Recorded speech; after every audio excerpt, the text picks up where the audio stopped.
Hello नमस्कार मित्रांनो, तलाठी भरती रिलेटेड ऑथेंटिक अपडेट्स पाहण्यासाठी मित्रांनो आत्ताच आपल्या चॅनलला सबस्क्राइब करून घ्या। तर बघा मित्रांनो, तलाठी भरती प्रक्रियेमधील अतिशय महत्त्वाचा पॉइंट तो म्हणजे तलाठी भरतीमध्ये डॉक्युमेंट्स कोणकोणते लागतात।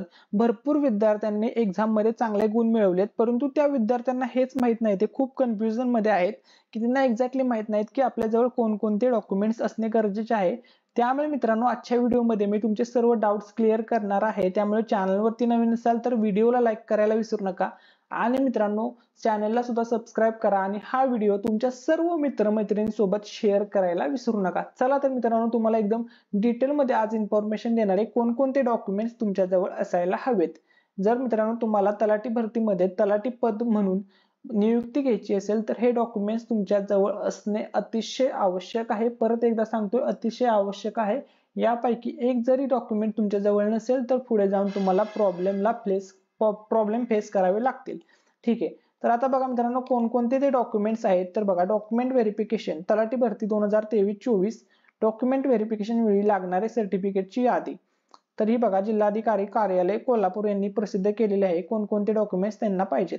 या कार्यालयाद्वारे प्रसिद्ध करण्यात आलेल्या तलाठी भरती 2023-24 नुसार उमेदवारांनी कागदपत्र पडताळणीस घेऊन यावयाची कागदपत्रे। ठीक आहे, पहिलं कागदपत्र आहे संकेतस्थळावर ऑनलाईन पद्धतीने भरलेल्या मूळ अर्जाची प्रिंट आउट तसेच परीक्षा फी जमा केल्याचा पुरावा, म्हणजे तुम्ही जी परीक्षा फी दिली त्याचा पुरावा। सेकंड, तलाठी पदासाठी अर्ज केलेला उमेदवार हा महाराष्ट्र राज्याचा रहिवासी असावा व त्याच्याकडे महाराष्ट्र राज्याचे अधिवास प्रमाणपत्र असणे आवश्यक आहे। सेकंड, 3 नंबरला बघा, अर्जातील नावाचा पुरावा, SSC अथवा तत्सम शैक्षणिक अर्हता, वयाचा पुरावा पाहिजे, उच्चतम शैक्षणिक अर्हता इत्यादीचा पुरावा पाहिजे। त्यानंतर 6 नंबरचा आहे संगणक अर्हताचा पुरावा पाहिजे। त्यानंतर सामाजिक दृष्ट्या मागासवर्गीय असल्याच्या बाबतचा जात पडताळणी प्रमाणपत्र पुरावा तुमच्याजवळ असणे आवश्यक आहे। 8 नंबरचा बघा, आर्थिक दृष्ट्या दुर्बल घटक असल्याबाबतचा पुरावा, अर्ज सादर करण्याच्या अंतिम दिनांकास वैध असणारे नॉन क्रिमिनल प्रमाणपत्र।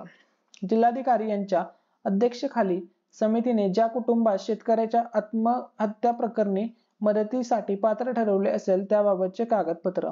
11 नंबर आहे पात्र दिव्यांग व्यक्ती असल्याचा पुरावा। 12 नंबर आहे पात्र माजी सैनिक असल्याचा पुरावा। 13 नंबर आहे खेळाडू आरक्षणासाठी पात्र असल्याचा पुरावा। 14 नंबर आहे प्रकल्पग्रस्त आरक्षणासाठी पात्र असल्याचा पुरावा।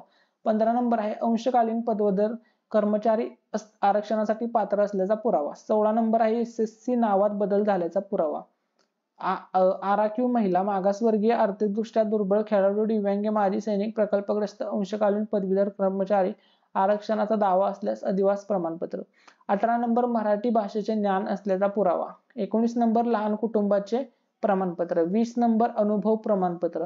21 नंबर छायाचित्र ओळख पुरावा, ओळखपत्र, फोटो, आयडेंटिटी कार्ड, आधार कार्ड, वाहन परवाना, पॅन कार्ड, राज्य निवडणूक आयोगाचे निवडणूक ओळखपत्र, पारपत्र, राष्ट्रीयकृत बँकेचे खाते पुस्तक, नजीकच्या काळातील पासपोर्ट साईज 2 फोटो, नावातील बदलाबाबत प्रमाणपत्र, शासन राजपत्र लागू असल्यास त्याबाबतचा पुरावा। तर हे सर्व डॉक्युमेंट्स तुमच्याजवळ असणे आवश्यक आहे। थँक्यू सो मच, धन्यवाद।